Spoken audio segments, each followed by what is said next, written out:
एक training centre पर खिलाड़ियों को ट्रेनिंग दी जा रही थी। जब ट्रेनिंग दी जा रही थी तो उसी दौरान एक लड़की लगातार शोर मचा रही थी, बाकी खिलाड़ियों को डिस्टर्ब कर रही थी। तभी एक खिलाड़ी गुस्सा होता है, नाराजगी जाहिर करते हुए उस महिला खिलाड़ी से कहता है कि इस बार तुम्हारी आवाज नहीं आनी चाहिए, यदि तुमने बोलने की कोशिश की तो सही नहीं होगा।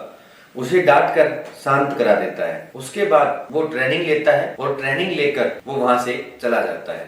ट्रेनिंग लेकर जब वह वहां से जा रहा था तो उसका दोस्त उसे कहता है, जिसको तुम दरअसल डांट रहे थे, फटकार रहे थे, वो एक लड़की नहीं बल्कि 3 बच्चों की माँ है। वह खिलाड़ी अपने दोस्त की ये बात सुनकर परेशान था, हैरान था। दरअसल वो लड़की लगती ही नहीं थी कि वो 3 बच्चों की माँ भी हो सकती है। तभी अगला दिन आता है। अगले दिन वो लड़का उस लड़की की तरफ बड़े ही प्यार से देख रहा था और यहाँ से शुरुआत होती है उनकी एक दूसरे को देखने की। पहले देखते हैं, फिर दोस्ती होती है।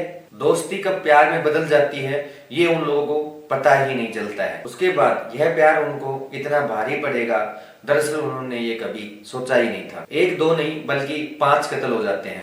यह कत्ल की कहानी जो मैं आप लोगों को सुनाने जा रहा हूँ, यह राजस्थान प्रदेश की एक बहुत ही चर्चित कहानियों में से एक है। इस कहानी को सुनने के बाद आप लोग शायद सोचने पर मजबूर हो जाएंगे, आप लोगों का भी रिश्तों से विश्वास उठ जाएगा। नमस्कार, सत श्री अकाल, मैं मनोज यादव। आप लोगों को जो मैं घटना सुनाने जा रहा हूँ वो राजस्थान प्रदेश के एक जिला पड़ता है अलवर। अलवर के अंदर एक कॉलोनी है शिवाजी पार्क। दरअसल मैं जो बात कर रहा हूँ वो 3 अक्टूबर 2017 की कर रहा हूँ। सुबह के लगभग 6 बजे होंगे। पानी आने का टंकी में एक निर्धारित समय होता है और 2 बहनें दरअसल इसी बात को लेकर जद्दोजहद करती, आज टंकी से पानी तुम्हें भरना है। तभी दूसरी बहन कहती है, नहीं आज तुम्हारा नंबर है। बस इसी बात को देखते हुए कहती हैं कि दरअसल हमने कुछ और देर की तो शायद आज नल में से पानी नसीब नहीं होगा और आज पूरे दिन ऐसे ही प्यासा रहना पड़ेगा। तब दोनों बहनें एक साथ उठती हैं और एक साथ उठने के बाद दोनों नल के पास पहुंचती हैं तो अपनी आंखों से देखकर उस दृश्य को चीखें निकलना लाजमी था। दरअसल खून की जो धार थी वो उस कमरे से बाहर निकली हुई थी और जैसे ही दरवाजा अंदर झांक कर देखा जाता है तो पता चलता है 1 2 नहीं बल्कि 5 लाशें पड़ी हुई थी। जब पास जाकर देखा जाता है तो 3 उसमें से मर चुके थे, 2 अब भी जिंदगी के लिए जद्दोजहद कर रहे थे, शायद जीने की अपील कर रहे थे या यूं कहे कि वो इलाज के लिए बार बार तड़प रहे थे। तभी वो दोनों बहनें जोर से चीखती हैं, चिल्लाती हैं। उनकी चीख पुकार की आवाज आसपास की गलियों तक पहुंच जाती है और देखते ही देखते घटना स्थल पर लोगों का जमवाड़ा इकट्ठा हो जाता है। और उसके बाद लोग जब अपनी आंखों से देखते हैं तो एक ही घर में 5 लाशें, किसी के गले ये बात नहीं उतर रही थी। पुलिस मौके पर आती है और तुरंत ही घायलों को अस्पताल में पहुंचाया जाता है और जो 3 मृतक थे उनकी डेड बॉडी मोर्चरी में रखवाई जाती है। लेकिन जो घायल थे वो भी अस्पताल जाते जाते अपना दम तोड़ देते हैं। जब यह बात लोगों को पता चलती है सोशल मीडिया के माध्यम से, टीवी के माध्यम से, अखबारों के माध्यम से कि एक ही घर में 1 2 नहीं बल्कि 5 कत्ल हुए हैं, जिनमें मरने वालों में एक बाप होता है, 3 बेटे होते हैं और एक भतीजा होता है। कुल मिलाकर 5 लोगों की हत्या और ये बात किसी के भी गले नहीं उतर रही थी। पूरे परिवार में बचे तो सिर्फ 2 लोग थे, जो वो 2 सगी बहनें थी, जिसमें से एक के 3 बच्चे थे और जो दूसरी उसकी बहन थी वो वहां पर आई हुई थी। अब ये हर किसी के लिए एक सवाल बना हुआ था। हर कोई सवाल का जवाब जानना चाहता था कि आखिरकार इन 5 लोगों की हत्या किसने की। तभी पुलिस इन सभी लोगों की हत्या की जांच में जुट जाती है। तमाम तरह की टीमें बुलाई जाती हैं, डॉग स्क्वाड हो, SLF टीम हो, वो सभी टीमें मौके के ऊपर बुलाई जाती हैं। पुलिस ने हर बात को जानने की, गहराई में जाने की पुरजोर से जो कोशिश करनी थी उस कोशिश में लगी हुई थी। आखिरकार इनकी हत्या किसने की है? जो आसपास के इलाके में CCTV कैमरे लगे हुए थे, उन CCTV कैमरों के आधार पर पता चलता है कि उस घर के अंदर एक स्कूटर था। हत्यारों ने उस स्कूटर को भी चुरा लिया था, जो कि कुछ दूरी पर मिल जाता है। लेकिन कौन इसको लेकर गया था, इसकी पहचान इनके करीबियों से उस सीसीटीवी से मिली हुई फुटेज के आधार पर कराई जाती है, लेकिन उन लोगों को कोई भी इनमें से पहचान नहीं पा रहा था। आखिरकार पुलिस भी हैरान थी कि ये मामला क्या है और इसको कैसे इसकी तह तक पहुंचा जाए। तभी घर की जो मालकिन थी वो भी बेहोशी की हालत में पड़ी हुई थी, जिसको अस्पताल पहुंचाया गया था। अब पुलिस सीधी अस्पताल के अंदर जो घर की मालकिन थी उसके पास पहुंचती है कुछ पूछताछ करने के लिए। पुलिस डॉक्टर के पास पहुंचती है दरअसल इस बात की जानकारी के लिए, ये जो मालकिन है इसको क्या दिक्कत है और कब तक ये सही हो जाएगी, हमें इनसे कुछ जानकारी प्राप्त करनी है। तभी डॉक्टर कहता है कि मुझे ऐसा लगता है कि ये महिला बीमार नहीं है, बल्कि बीमार होने का नाटक कर रही है, स्वांग कर रही है। बस इतना ही पुलिस के लिए काफी था। पुलिस ने उस महिला को जगाया और जगाने के बाद सीधा अपने थाने उसको लेकर आती है। साथ ही इस घर में जितने भी लोगों की हत्याएं हुई थी उन सभी के नंबर और जितने भी लोग इस घर के अंदर जिंदा बचे थे उन सभी के नंबर सर्विलांस पर लगाए जाते हैं। परिवार के अन्य लोगों से, रिश्तेदारों से पूछताछ की जाती है कि इस परिवार की किस किस से दुश्मनी थी।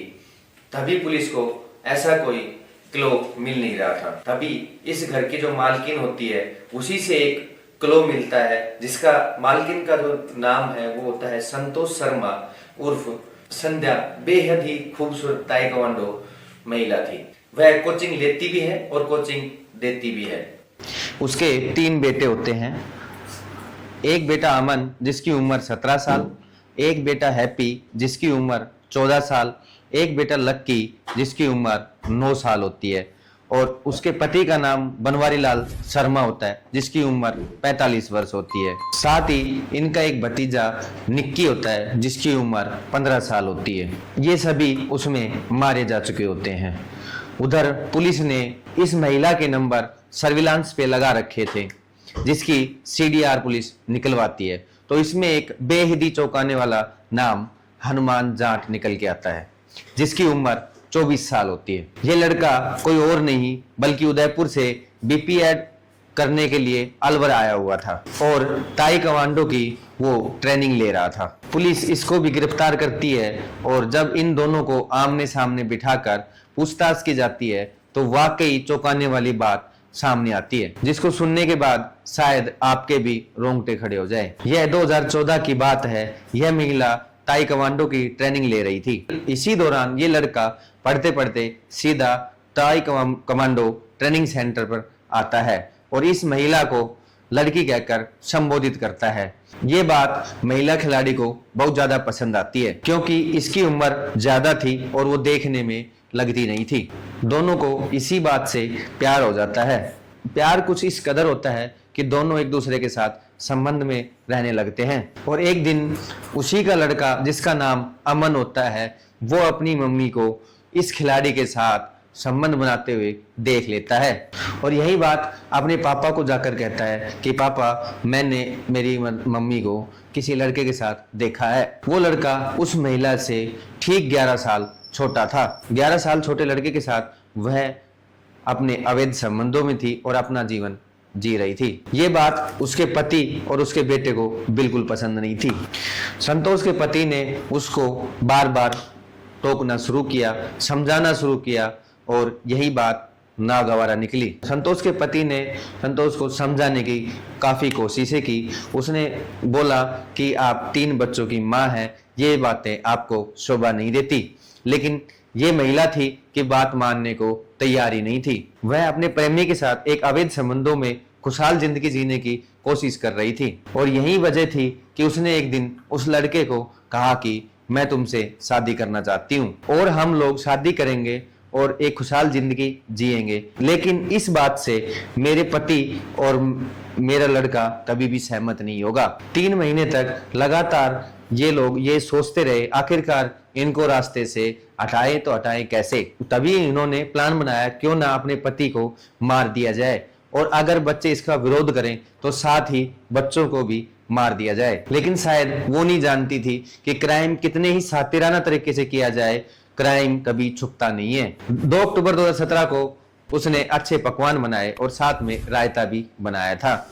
उस रायते में उसने नशीला पदार्थ मिला रखा था। उसने अपने पति और बच्चों को रायता खाने के लिए दे दिया, जिसमें उसका जो सबसे बड़ा बेटा अमन था उसकी तबीयत खराब थी, उसने वो रायता नहीं खाया, बाकी सभी ने वो रायता पी लिया था। संतोष ने उसके बेटे पे रायता पीने के लिए दबाव बनाना शुरू किया। उसको डर था कि अगर इसने रायता नहीं पिया तो शायद बात खराब हो जाएगी। उसने उसे रायता पिलाने की कोशिश की, लेकिन बेटे ने साफ मना कर दिया। इसके बाद उसके पति ने संतोष को टोका, अगर ये नहीं खाना चाहता है तो क्यों इस पे दबाव बना रही हो, इसको सोने दो, इसकी तबीयत खराब है। सभी लोग खाना खाकर सो गए। इसके बाद रात को जैसे जैसे नशा बढ़ रहा था, उन सभी को नींद आनी शुरू हो गई। रात को 10 बजे उसका प्रेमी हनुमान जाट अपने 2 दोस्तों के साथ मकान के दहलीज पर पहुंचता है। वो छत से उसको इशारा करती है कि अभी जाओ,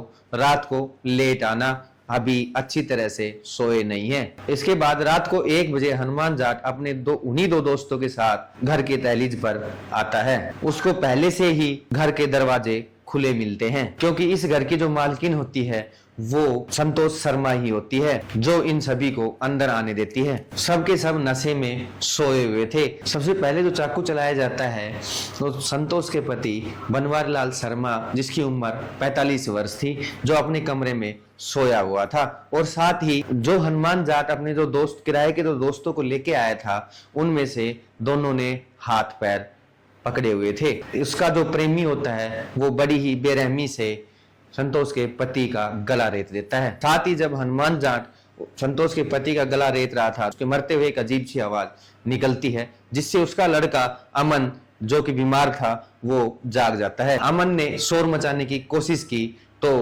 उन तीनों बदमाशों ने अमन के हाथ पैर और मुंह को दबा लिया और साथ ही अमन के गले को भी रेत दिया। साथ ही संतोष सोचती है कि इन दोनों की हत्या हो गई है तो बचे हुए 3 बच्चों को क्यों छोड़ा जाए, जिसमें वो अपने छोटे बेटे जिसकी उम्र 14 साल होती है, एक उससे छोटा बेटा है जिसकी उम्र 9 साल होती है, और एक भतीजा जिसकी उम्र 15 साल होती है, उनका भी बेरहमी से गला रेत कर हत्या कर दी जाती है।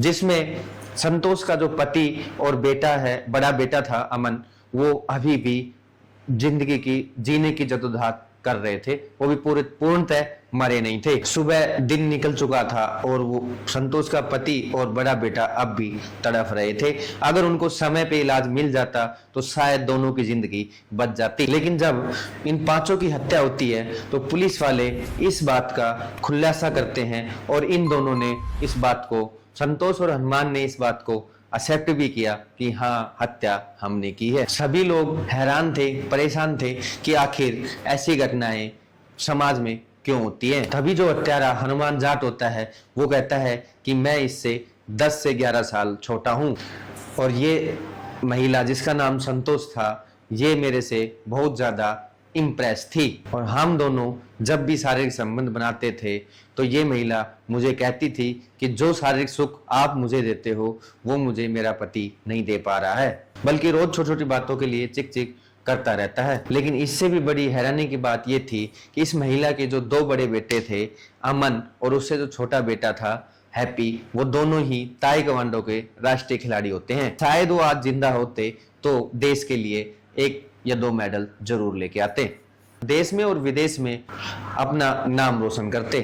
एक तो महिला का जो प्रेमी होता है हनुमान जाट, और साथ में उसने 2 उसके जो दोस्त किराए पे लिए थे वो, और एक महिला, तीनों को गिरफ्तार करके जेल भेज देती है। लोगों को आखिरकार विश्वास नहीं हो रहा था कि एक महिला अपने आनंद और शारीरिक स्वार्थ के लिए अपने बच्चों को कैसे मार सकती है।